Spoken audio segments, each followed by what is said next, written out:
Olá, meninas, bom dia mais uma vez. Hoje eu estou passando aqui para conversar com vocês um pouco sobre a estrutura de um artigo científico.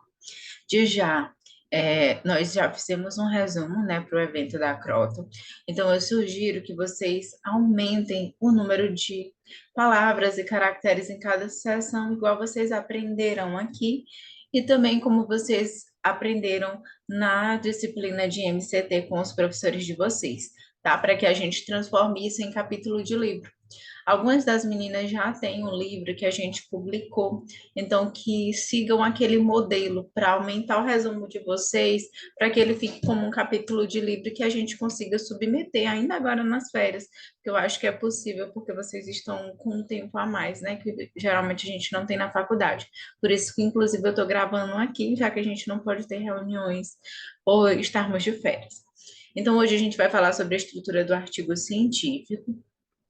E aí, nessa aula, a gente vai ter. Essa primeira parte, ela é uma parte mais introdutória, só que na aula subsequente nós vamos conseguir aprender um pouco mais sobre isso, tá? Então, o que é um artigo científico? Né? Vocês já se perguntaram o que é esse artigo científico? Como que surge um artigo científico? Por que que a gente publica? Essas são algumas das coisas que a gente vai estar falando aqui nessa aula, tá? Então, o artigo científico ela é uma publicação, ela é um resultado de uma pesquisa, né? Um pesquisador, geralmente, ele projeta, né? Escreve um projeto de como vai ser a sua pesquisa, ele pensa a sua pergunta de pesquisa, o que é que ele quer pesquisar, né? Cria um projeto para fazer essa pesquisa e, por fim, ele publica um artigo científico, que é uma forma de eu dizer para a academia científica, né, para a comunidade científica, de que eu fiz esse trabalho e que esse trabalho é relevante. É importante dizer que nem todo artigo ele é relevante, tá? Então, quando a gente for pensar em artigo, eu não posso fazer uma temática que todo mundo já fez, ou que uma pergunta de pesquisa que alguém já respondeu. Eu tenho que procurar algo naquela temática que ninguém nunca pensou, para que ela seja viável, ou ainda se ela já foi respondida há muito tempo, que eu possa atualizar aquela pergunta de pesquisa. Então, hoje a gente vai ver essa importância desses detalhes quando a gente vai fazer um artigo científico. Então, um artigo científico, ela é isso, tá? É uma forma de eu comunicar o resultado de uma pesquisa para a comunidade científica, para que todo mundo tenha acesso ao que eu fiz. Então, essa publicação de forma de artigo, ela pode ser em artigo, em formato de capítulo de livro, ela pode ser artigos completos publicados em eventos, ela pode ser artigos publicados nos periódicos, né, nas revistas. E aí isso é importante quando a gente quer seguir para algumas áreas acadêmicas, como a residência, mestrado e doutorado, que nas seleções exigem que a gente tenha um currículo com artigos, capítulos de livro, apresentações em congressos. E aí, isso que eu estou falando tem tudo a ver com quais os motivos para publicar. Então, geralmente, a gente publica quando eu quero comunicar o meu resultado de pesquisa para a comunidade acadêmica, né?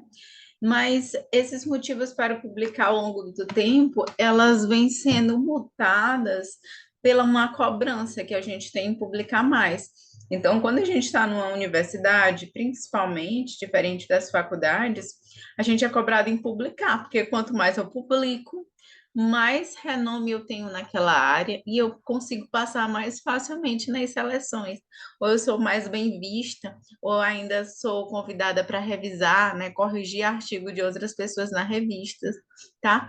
Então, publicar mais passou a ser uma disputa por quem tem o maior capital intelectual.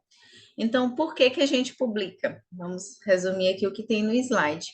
Então, a gente publica para contribuir para a sociedade científica. Então, eu estou descobrindo, testando um medicamento para ver se ele inibe a proliferação de células cancerosas. E eu vi que tem alguma eficácia. Eu quero comunicar isso para a sociedade. Isso é importante. É um dos motivos pelos quais a gente publica um artigo. Também para que a comunidade tenha acesso ao produto do meu trabalho, né? Às vezes não é só um resultado. O que eu fiz foi desenvolver um protocolo, como eu estou fazendo no doutorado, eu desenvolvi um protocolo, e aí esse protocolo possivelmente vai ser utilizado no serviço de saúde que eu destinei ele, né? Então, eu quero mostrar para a comunidade científica que esse protocolo ele já está criado. Então, ele é um dos motivos também pelo qual eu publico. Mas aí, como eu disse para vocês, também temos motivos negativos para realizar a publicação, como, por exemplo, para ter mais prestígio acadêmico. Quem mais publica, mais é bem visto pela comunidade científica, principalmente quando a gente publica muito numa área, né? Eu geralmente publicava sífilis em gestante e sífilis congênita, e aí eu passei a estudar mais violência, mas eu tenho trabalhos em diversas áreas. Mas quando as revistas pedem para que eu corrija artigos de outras pessoas para ver se vão ser aceitos ou não em suas revistas, geralmente é nessas áreas, né, de sífilis e violência contra por parceiro íntimo contra gestante, porque são áreas que eu tenho um maior número de trabalho científico. E também a gente publica para obter diplomas de graduação ou pós-graduação. Como eu vinha falando, vocês possivelmente querem fazer residência, né? Não vão parar aí na graduação de medicina. Então, quando a gente quer passar numa residência de neuro, como a Nívia, e ela olha o edital da residência onde ela quer, por exemplo, lá na USP, ela vai ver que um dos critérios é currículo, e um dos pontos do currículo é artigo científico. Então, já sugiro, aproveito o momento para sugerir vocês que quem já tem uma área em mente, como a Nívia, na Letícia, olhe as residências nos locais que vocês querem cursar e que vocês preparem um currículo de vocês de acordo com os editais desses locais já de agora, tá?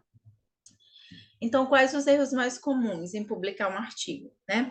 A gente vai escrever um artigo, não é só, eu vou fazer esse artigo e vou publicar. Não é bem assim, né? Quando outras pessoas já publicaram aquele mesmo assunto da mesma forma que eu estou publicando, geralmente o meu artigo não vai ser publicado, porque já tem algo igual a ele publicado na literatura. Então, vocês devem ter aprendido em MCT que como é o método científico, quando que surge, né? Antes tudo era muito empírico, mas o que é científico, ele surge de uma dúvida. Será que em Codó tem muita gente com HIV? O que que acontece ou o que que não acontece nesse município que explica esse alto número de pessoas com HIV? É uma pergunta. Tudo na comunidade científica ela surge de uma dúvida e alguém quer responder essa dúvida e essa dúvida vai ser respondida por você, pesquisador. A pessoa que vai se propor fazer essa pesquisa é quem vai responder essa dúvida. Então, quando eu penso em fazer uma temática como essa HIV em Codó, será que alguém já pesquisou isso? Deixa eu ver aqui, pesquisar na internet, ver se alguém já publicou algum artigo sobre isso de Codó, por exemplo. Então, quando a gente vai publicar, a gente tem que ver se alguém já não respondeu a nossa pergunta. Aquilo que me inquietava, alguém já respondeu? Se já, não tem como eu responder a mesma coisa, porque isso não vai ser publicável, tá? Porque alguém já fez. A menos que a forma que eu for fazer seja diferente, que traga resultados diferentes daquilo que já foi publicado. Isso tem tudo a ver com os erros mais comuns quando a gente fala de publicar um artigo, tá? Então, o trabalho, quando eu vou publicar, ele precisa ser inédito, ou seja, nada do que eu vou colocar nos meus resultados, ele não pode já ter sido publicado, porque senão ele não acrescenta nada na literatura. Às vezes o desenho do estudo é inadequado para o tipo de pesquisa, né? Vocês já viram que há vários tipos de pesquisa. De campo, a gente tem as pesquisas transversais, a gente tem estudos ecológicos, a gente tem corte, a gente tem caso controle, né? Nas revisões de literatura, a gente temos as revisões integrativas, as revisões sistemáticas com meta-análise ou sem meta-análise, revisão de escopo. Dependendo do tipo de estudo que eu vou fazer, eu tenho um método para seguir. Quando eu me proponho a fazer um dos tipos de estudos como esse, que eu não sigo o método apropriado para ele, o meu artigo vai fracassar, tá? Então não vale a pena. Quando a amostra não é representativa da população, né? Vocês devem ter aprendido aí em MCT sobre cálculo amostral. Então, eu não consigo entrevistar todo mundo do município de Codó. Eu faço um cálculo amostral para ver a quantidade de pessoas que eu preciso entrevistar para que eu conheça a realidade de toda a população. Isso a gente chama de uma amostra representativa. Quando ela não é representativa, meu artigo ele não pode ser publicado. quando os materiais e técnicas utilizados no artigo são incoerentes, quando a análise estatística é inadequada e quando as conclusões elas não refletem os achados do estudo. E aí é muito comum, a partir da graduação, a partir do segundo ano, terceiro ano da graduação, os professores eles pedirem para vocês artigos científicos como produto final de uma disciplina. Por exemplo, ao invés de uma prova final, a gente vai ter um artigo. Cada grupo ou cada pessoa vai me entregar um artigo sobre a temática de medicina de família, por exemplo. Mas o que acontece é justamente o que está aqui nessa chargezinha da Caverna dos Dragões, né? Então, geralmente, o professor aparece que nem o mestre dos magos. Meus alunos, vocês precisam escrever um artigo. E aí os alunos se perguntam, mas por onde devemos começar? E aí o professor some. Porque isso já é para vocês estarem aprendendo, né? Desde o primeiro período em MCT, que é uma responsabilidade de vocês, tá? Então, aqui vocês vão aprender um pouco sobre como deve ser essa construção, para que vocês não fiquem como o pessoal aqui da Caverna dos Dragões, perdido por onde começar, sem nenhuma orientação, tá? Então, vocês que recebem artigos todas as semanas para os TBLs, vocês já viram que o artigo ele tem uma estrutura básica, tá? Vocês vão ver que é um artigo que eu trouxe aqui voltado para a enfermagem, porque é uma disciplina que eu dava metodologia científica para a enfermagem, e aí eu aproveitei, lógico, os slides que eu já tenho para dar essas aulas para vocês. Então, a estrutura básica, a gente tem o título, geralmente quando o artigo ele já está publicado, mas também quando a gente está preparando, a gente precisa colocar o título no nosso idioma, em inglês e espanhol, sempre nos três idiomas. Quando a gente está escrevendo um artigo, a gente chama ele de manuscrito, tá? O artigo é só quando ele está aqui, como dessa revista, publicado, tá? Então, enquanto a gente está escrevendo, que é o que vocês vão fazer, vocês vão estar preparando um manuscrito. Isso é muito importante. Todo mundo fala artigo como se já tivesse sido publicado. Mas não, o artigo é só aquele que já está lá, publicado na revista. O artigo ele também tem um resumo. E esse resumo, assim como os títulos, eles vão ser apresentados em três idiomas. É importante que esse item aqui, ele seja muito bem feito, porque assim como o título, ela é a ideia central, é o primeiro contato que algum autor vai ter com o seu trabalho, é com o título e o resumo. Então, ele precisa estar bem claro e resumir de fato o que está sendo apresentado no trabalho de vocês. Além disso, temos palavras-chave que a gente vai ver aqui ao longo dessas aulas, onde vocês vão pesquisar. Não é assim da minha mente. Por exemplo, estou vendo aqui um trabalho que é o trabalho do enfermeiro na atenção primária à saúde. Eu não só vou dizer que a minha palavra-chave é enfermeiro à toa. Eu preciso saber se ela está cadastrada nos descritores de ciências da saúde. Mas isso nós vamos ver mais à frente, tá? É só para dizer para vocês que não é uma palavra aleatória. É uma palavra que está cadastrada num descritor de saúde, tá? Além disso, o artigo ele tem uma introdução que ele vai nos dar uma ideia geral sobre esse trabalho e também vai apresentar uma justificativa do porquê eu estou realizando aquele trabalho, tá? Então, aqui, quando o título do trabalho é o Trabalho de Enfermeiros na Atenção Primária, inicialmente os autores, eles optaram por falar um pouco sobre o SUS, sobre o Ministério da Saúde, sobre a importância da atenção primária, que ela é ordenadora da rede, do cuidado, e depois ele veio falando sobre a importância do trabalho da enfermagem, e por fim veio dizendo aqui que os dados ainda são muito escassos, tá, nessa área, e que por isso é importante estudar isso, fazer esse estudo, porque esses dados são escassos. E aí, na introdução de um artigo diferente do projeto, o objetivo ele vem no final da introdução, como está aqui. Dessa forma, o estudo tem por objetivo descrever a organização do trabalho de enfermeiros na PS nas regiões brasileiras, tá? Então, no artigo a gente não tem a separação, como vocês aprenderam lá no projeto em MCT, tá? O método, o método, como eu já vinha falando, para cada tipo de estudo tem seu método específico. Então, esse método ele precisa estar muito bem descrito.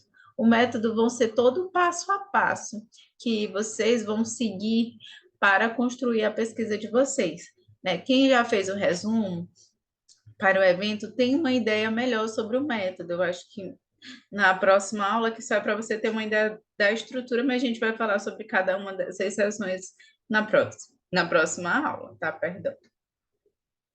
A gente tem os resultados. Os resultados geralmente eles são apresentados em gráficos, em tabelas, em figuras, tá? Dependendo do tipo de trabalho. E ele vai ser a parte sua, assim, propriamente dita, como método do trabalho. Então, você vai descrever as informações que você achou, que responde a sua pergunta de pesquisa. A discussão, por outro lado, você vai pegar os resultados encontrados, né, na sua pesquisa e vai comparar com outros estudos semelhantes ao seu, para dizer assim, nossa, eu encontrei que Codó, o maior número de pessoas com HIV são de 19 a 30 anos. E esses estudos, eles são semelhantes ao realizado em São Paulo, em Pernambuco, do Rio Grande do Sul. Ou seja, a discussão é uma comparação, tá? Do seu resultado com outros, associada a uma possível explicação. O que seria isso? Quando eu digo uma comparação associada a uma explicação, vamos voltar ao exemplo que eu estava dando. Vamos dizer que eu fiz um estudo lá em Codó sobre os casos de pessoas com HIV, e eu encontrei que a maior parte das pessoas com HIV são de 19 a 30 anos. Aí eu coloco. No presente estudo, foi encontrado que pessoas de 19 a 30 anos correspondem ao maior número de pessoas com HIV no município de Codó. Resultados semelhantes a esse foi encontrado na região da Mata Pernambucana, em São Paulo, Rio de Janeiro e Santa Catarina. Eu comparei, notem que eu comparei, e eu disse que em outras regiões do Brasil são encontrados esses resultados. E aí eu completo tentando explicar o porquê que isso acontece. Provavelmente essa prevalência nessa faixa etária está relacionada aos comportamentos de risco dessa população jovem, como a prática sexual sem uso do preservativo, o compartilhamento de seringa na utilização de seringas e agulhas na utilização de drogas injetáveis. Então, eu vou tentando buscar nos artigos algo que explique o porquê desse meu resultado ter sido igual a outras regiões do Brasil, por exemplo, tá? Então, a discussão é uma comparação do meu resultado com outros estudos e eu tentando buscar uma explicação por eu ter encontrado esse resultado. As considerações finais ou conclusão, ela é uma síntese geral do seu trabalho e é o momento que você dá recomendações ou ainda que apresenta fragilidades. Por exemplo, ainda nesse exemplo de Codó, eu falo que encontrei a maior parte dos números de casos de pessoas com HIV em pessoas jovens, de baixa renda, baixa escolaridade, que tinha múltiplos parceiros. E aí eu falo que provavelmente no município de Codó, esse aumento no número de casos de pessoas infectadas está relacionado a baixas ações de promoção à saúde voltada para a conscientização da atividade sexual com consciência da utilização do uso do preservativo, a falta de capacitação profissional para realizar essas ações, a ausência de ações como essa a ser realizadas nas escolas, tá? E aí, completo, dizendo que outros estudos são necessários para tentar explicar o fenômeno no município de Codó. Notem que nessa minha fala eu descrevi os meus resultados de forma sintética e que eu tentei dizer que tem um problema ali e tentei também falar algumas possíveis soluções, tá? As referências, elas precisam ser apresentadas todas que estão dentro do texto, tá? E aí, essa estrutura é só para que vocês relembrem, porque isso eu acredito que vocês já saibam, sobre como que deve ser feito, tá? Um artigo científico, o que que compõe um artigo científico, tá? E por onde começar, né? A gente já viu que tem todos esses passos e por onde a gente começar. Geralmente, a gente, quando vai fazer um artigo, a gente tem uma ideia do que quer pesquisar. Então, a gente começou por uma pergunta. Eu quero saber porque como é a atividade sexual de mulheres com paraplegia ou tetraplegia. E aí eu começo a ler vários artigos sobre, e aí eu consigo escrever minha introdução. A introdução, o ideal é que ela seja o primeiro momento que você escreva, até a primeira parte do seu artigo que você deve escrever. Porque quando a gente escreve a introdução, a gente vai revisar todo um monte de artigo para tentar escrever. Porque a gente não pode escrever igual e botar só o nome do autor, a gente tem que escrever com nossas palavras as ideias que os autores estão apresentando. Isso a gente chama de parafrasear, tá? Para a gente fazer uma citação indireta. Porque a citação direta em artigo, ela não é bem vista, tá? Então, não façam citações diretas. Depois eu escrevo um método, já que eu já conheço um pouco sobre o que eu quero pesquisar, vi o que os outros artigos já fizeram, eu tenho uma ideia de como que eu vou fazer. Então, como eu vou fazer esse artigo é descrito no método. A introdução é o que eu vou estudar, tá? O método é como eu vou fazer. O resultado é o que eu encontrei. E a discussão é uma comparação do que eu encontrei com outros estudos. A conclusão é a síntese dos meus resultados, mais a minha impressão sobre o que eu consegui verificar. As referências a gente consegue construir ao longo do trabalho inteiro. Então, se eu escrevi a introdução, já faço as referências da introdução, para que quando eu finalizar o meu trabalho, eu não precise ficar louca procurando essas referências. O resumo, ela é uma das últimas partes que a gente precisa fazer, embora ela seja a segunda apresentada no início do trabalho, porque eu preciso ter esse trabalho completo para me sintetizar ele. Vocês concordam? Não tem como não concordar, né? Então, o resumo ela é a última parte que a gente faz. E o título na verdade, o resumo é a penúltima parte. A última parte é o título. Porque geralmente a gente começa a escrever, a gente coloca um título provisório. Mas o título fechadinho, já que responda ao que eu encontrei, que esteja coerente com o que eu fiz, a gente só consegue colocar no final, depois de ler o trabalho várias vezes, de mandar para várias pessoas, amigas, lerem, porque isso é muito importante. E é importante até que vocês saibam disso para a prática entre vocês. Então, vamos dizer que a Ana Tainá escreveu um trabalho. Mas ela encontrou na Maria Eduarda uma fonte segura de ler esse trabalho sem publicar sem ela, né? E aí ela mandou para Maria Eduarda, e a Maria Eduarda leu e falou assim: Olha, Ana Tainá, aqui tem alguns pontos que eu não estou entendendo. Eu fiz uns comentários aqui para ajudar você a deixar aqui mais claro. Eu acho que o título poderia não ser esse, mas esse outro aqui que retrata melhor o seu trabalho. Isso é valioso quando a gente tem pessoas que a gente pode confiar em ler nosso trabalho, tá? Então, pratiquem isso entre vocês. Então, na introdução, o que é que a gente vai apresentar? A gente vai apresentar para o leitor o nosso tema geral, tá? Então, se eu vou falar sobre mulheres que sofreram tetraplegia e sobre a atividade sexual dessas mulheres, eu preciso falar o que é a tetraplegia, qual é o número de mulheres que têm essa condição, como que qual é o impacto dessa condição na vida dessas mulheres, incluindo a sexualidade. E aí eu falo, porque o meu trabalho envolvendo a sexualidade é importante. Por fim, eu declaro o meu objetivo. Notem que tem um passo a passo coerente para que o leitor consiga acompanhar minhas ideias também, tá? Então, primeiro apresento para o leitor o estudo que foi desenvolvido sobre o tema, depois eu incluo a problemática que se pretende resolver, depois eu falo a razão desse problema ser relevante. Se vocês voltarem o vídeo alguns segundos, vocês notem que eu falei o impacto dessa condição da tetraplegia na sexualidade dessas mulheres, que é o que eu quero responder em um estudo hipotético. Essa é a problemática relevante, eu preciso apresentar e deixar claro na minha introdução. E eu preciso apresentar quando algumas condições ou definições forem necessárias para que quem lê meu trabalho compreenda. É fundamental a introdução para facilitar o entendimento do leitor. Então, a introdução, ela, ela é a primeira subseção que dá para ver se você vai fazer um bom trabalho.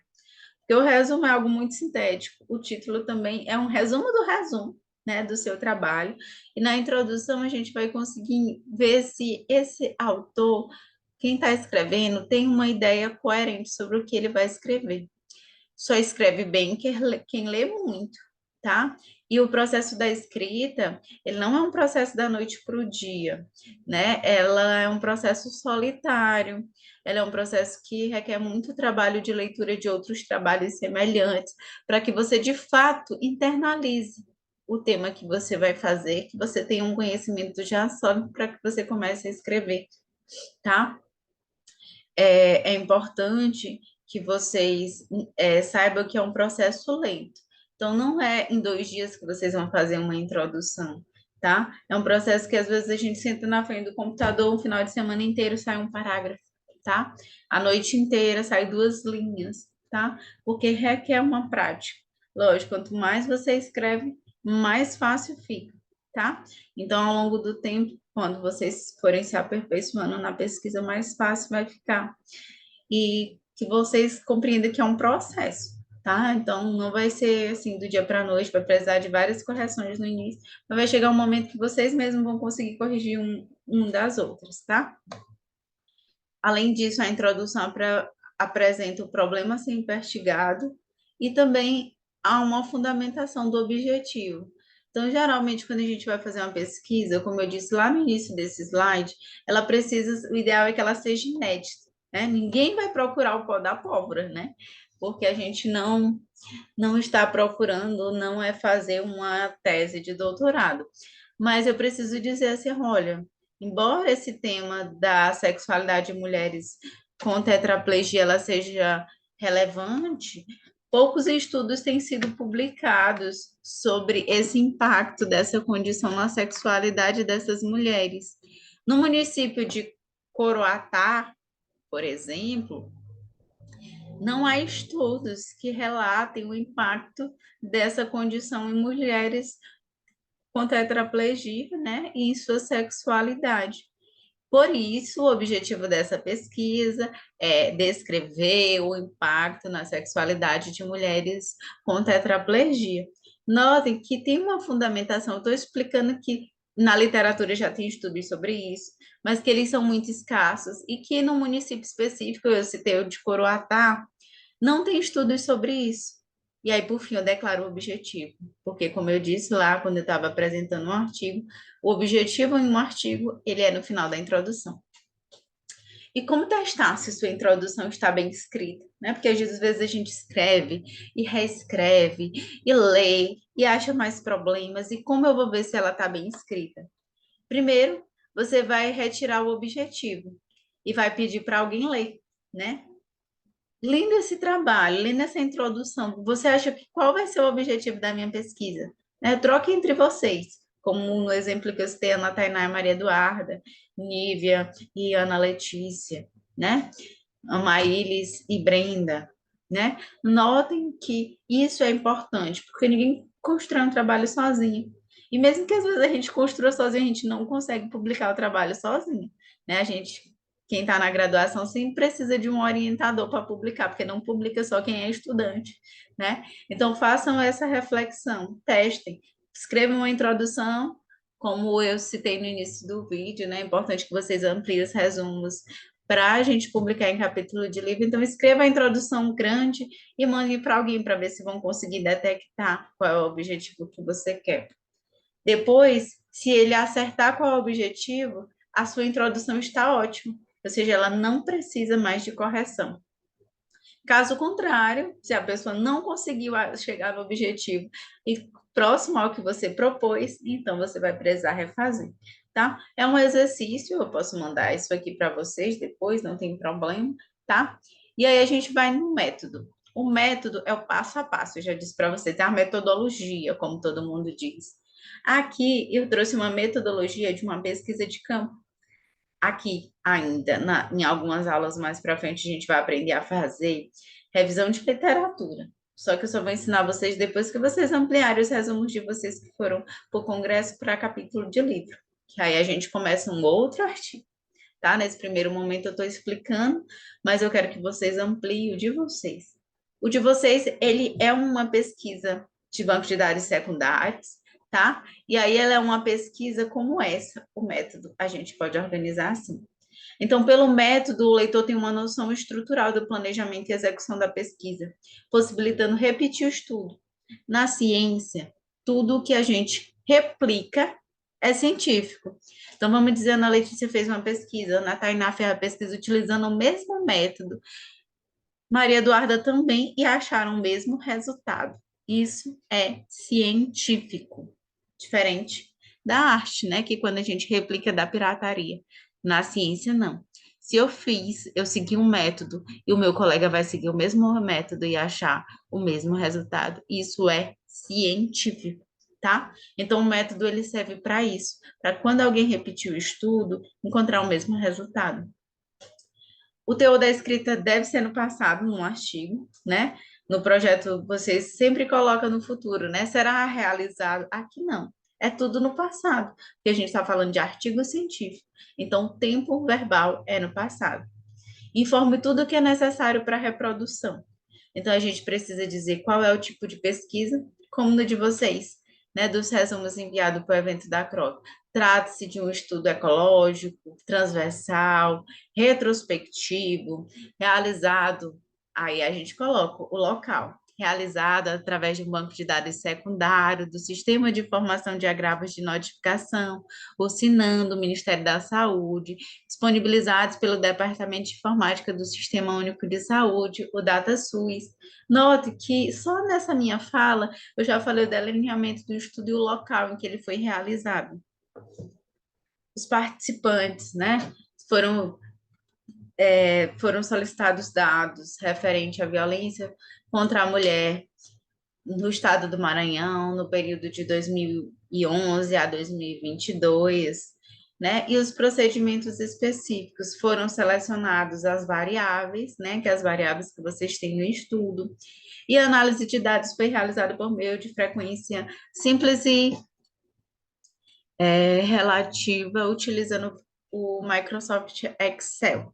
Quanto aos aspectos éticos, também tem no resumo de vocês.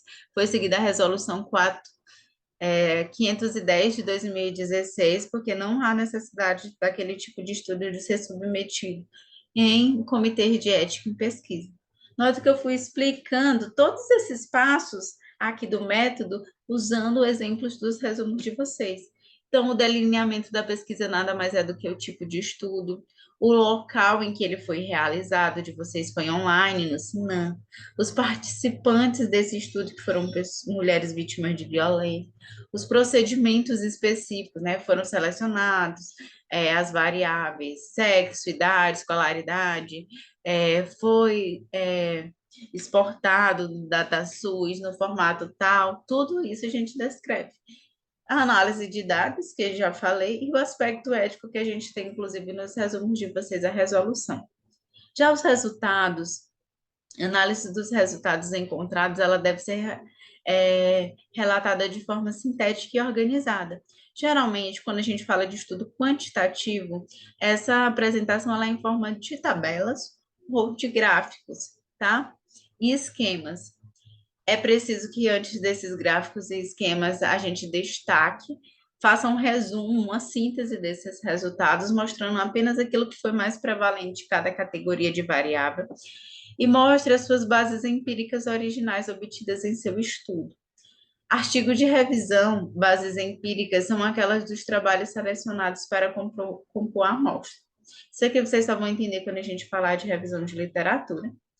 Apresentar apenas os dados necessários para que as conclusões que defendem e escolher a melhor forma de apresentação dos resultados, né? Tem dados que ficam melhor em gráficos, tem dados que ficam melhor em tabelas, em quadros, e isso vocês já devem ter aprendido lá na MCT, né? Em MCT. E o que escrever após a definição da forma de apresentação? Então, quando a gente vai escrever um resultado de uma pesquisa, eu não posso repetir tudo que está lá. Então, vamos dizer que eu tenho uma idade, 10, 11, 12, 13, 14. Eu não vou dizer que o número absoluto encontrado em cada idade. Eu não posso. Tenho que dizer apenas aquele que foi mais prevalente, porque eu não posso tornar repetitiva as minhas informações. Então, o texto não deve repetir o que já está reapresentado em outros formatos, como quadro e figura. Ele deve ser a síntese desse quadro e dessa figura. Por isso que eu digo, a gente tem que realçar apenas aquilo que foi mais predominante, aquilo mais prevalente. O texto deve servir como guia do leitor para entender o que foi extraído de cada formato. Ao se referir a um gráfico e tabela, diga objetivamente o que vai ser usado na discussão para fundamentar as conclusões. E os resultados devem ser expressos no passado. É importante que, ao se referir num texto, vocês falem que correspondem a cada quadro, a cada figura. O que é isso? Estou descrevendo o quadro 1. Ou eu começo assim: no quadro 1 será apresentado a síntese do perfil epidemiológico das pessoas investigadas. Ou eu apresento o perfil e no final coloco o quadro 1. Para quem lê, saber que aquela informação está no quadro 1 e ele poder lá consultar a informação completa. Figura, números, palavras, desenhos e símbolos. Na tabela, deve ser em forma de números, de palavras, fotos, desenhos e símbolos. E o texto deve ser número, palavras e outros símbolos podem ser utilizados. Vídeos, eles não são legais para ser colocado em artigos, mas imagens a gente pode estar colocando sim, tá? Nas conclusões, o que, que a gente pode apresentar? Deve apresentar resposta para a questão que corresponde ao objetivo de pesquisa. Pode apresentar recomendações e sugestões para trabalhos futuros, que foi isso que eu disse lá no início dessa apresentação. Deve sintetizar os principais resultados desse trabalho. E as conclusões aparecem inevitavelmente dentro de uma sessão de discussão. Ressalto, alguns artigos, algumas revistas, elas pedem isso que eu trouxe aqui, né? Que é dentro da discussão, ao final a gente apresenta as conclusões. Só que a maior parte delas não, a conclusão é separada após a discussão, tá? E apresentar aquelas que traduzem maior contribuição para a ciência. Então, se eu estou fazendo um estudo de atualização de dados, como os resumos de vocês para o Congresso, e eu estou trazendo um dado novo, lógico que eu vou realçar esse dado novo, tá? Porque ele é aquilo que a ciência ainda não tinha, tá? As referências, elas devem, é a última parte de um artigo, deve ser incluída todas as citadas dentro do texto. A função dela é dar uma base para o leitor, para que ele possa fazer uma busca adicional também da temática que você está estudando, bem como mostrar de onde você tirou esse monte de texto, né? Como por onde você se baseou, em qual leitura você se debruçou para entender esse conteúdo. O formato que deve ser apresentado depende da revista. A maior parte das revistas hoje, elas pedem em formato Vancouver, tá? Só que quando vocês estiverem fazendo, vocês façam no formato ABNT, que é o que vocês já devem ter aprendido lá na faculdade e que é o geralmente mais usual na academia. Que aí depois a gente tem uma aula só de referência e eu posso estar ensinando vocês. Deve levar o leitor diretamente a consultar a obra, então ela deve tem um formato para a gente apresentar as referências, segundo a ABNT, e deve ser de fácil acesso, tá? Para que esse leitor possa também ler um pouco do que você estudou. E aí, quem são os envolvidos na construção dos artigos, tá? O artigo, ele sempre tem os autores e os colaboradores, tá? Então, vamos dizer, por exemplo, a Maílis, ela é a autora do resumo que ela fez lá para o evento da Croton. A Brenda, ela é uma colaboradora, porque a Maílis, ela conseguiu participar de todo o trabalho.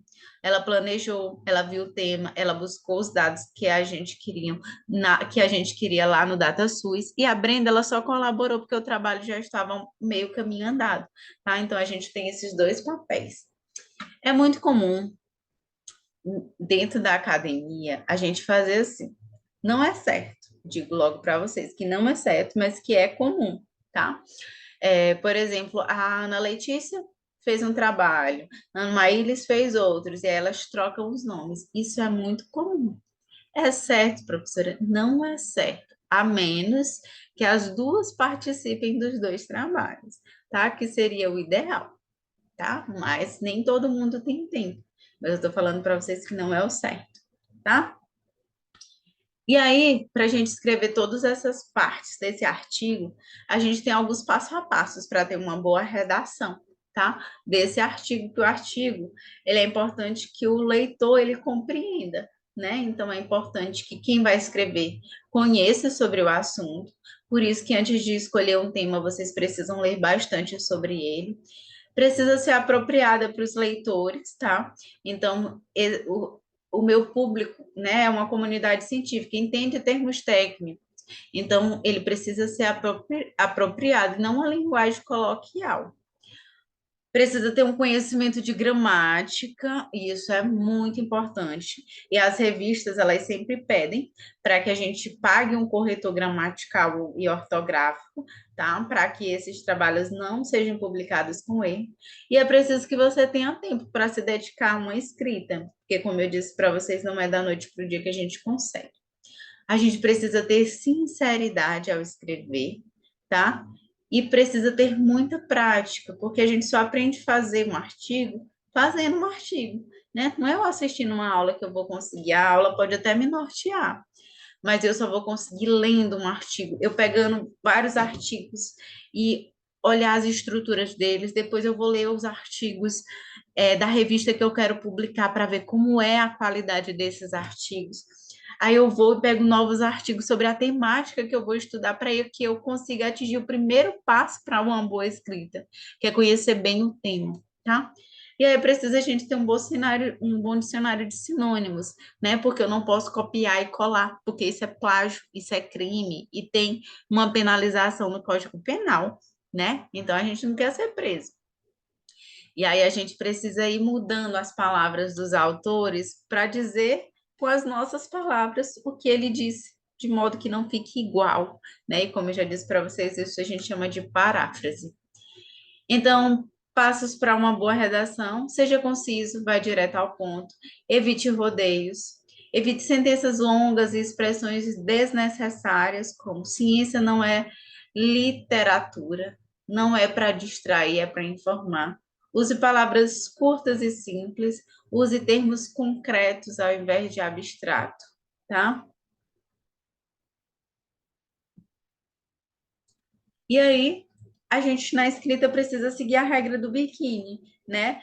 Ele não deve ser compacto, o texto deve ser compacto, mas grande o suficiente para cobrir as partes mais importantes, igual um biquíni, né? Ele precisa ser suficiente para cobrir aquilo que é de mais importante para a gente, né? Então, no texto também.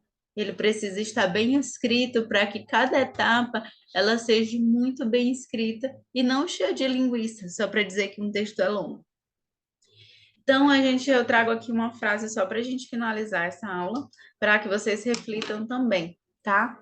Diz assim: quem não pesquisa, não escreve. Quem não escreve, não submete. Quem não submete, não é aceito. Quem não é aceito, nunca será publicado. Quem não é publicado, permanece anônimo. E de nada vale um cientista ou um intelectual anônimo. Então, por isso que a gente precisa publicar, tá, meninas? Porque a gente quer deixar o nosso nome no mundo. E a gente sabe que é uma forma de, quando a gente morrer, ser esquecido, né? Mas se a gente deixar alguma coisa no mundo que marque, quando eu coloque meu nome no Google e que apareça quem eu sou, isso é uma marca, é uma forma de você sair do anonimato, tá? Já pensou? Vocês digitarem o nome de vocês no navegador e aparecer tudo que vocês já fizeram, quem vocês são, isso dá uma alegria muito grande. E eu espero que isso desabroche em vocês, tá? Um abraço, espero que estejam tendo uma boas férias.